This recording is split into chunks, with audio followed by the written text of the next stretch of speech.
내년도 최저임금을 얼마로 할지 이 논의하기 위한 절차가 오늘 시작됐습니다.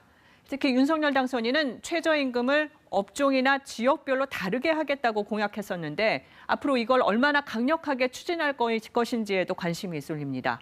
김준범 기자가 보도합니다. 이 편의점은 심야에는 무인으로 운영합니다. 출입 인증기를 설치해야 하는 등 추가 비용이 들지만 이 브랜드는 지난해 무인 점포가 1000여 개 늘었습니다. 무인화 시설에는 상당한 초기 비용이 들어갑니다. 그럼에도 빠르게 느는 이유, 최저임금 이슈와 직결돼 있습니다. 점원 한 명이 일주일에 40시간을 일하면 최저 월급은 191만 원. 이런 최저임금을 똑같이 적용하는 대신 지역과 업종별로 차등화하자는 게 윤석열 당선인의 공약입니다. 그러면 150만 원, 170만 원 받고 일하겠다는 분 일 못하게 해야 됩니까? 200만 원 줄 수 없는 자영업자는 사업 접어라고 해야 됩니까? 지역별 차등화는 법을 바꿔야 해 현재로선 실현 불가능합니다. 업종별 차등화는 현행 법으로 가능합니다. 실제로 거의 해마다 최저임금위원회 표결에 오릅니다.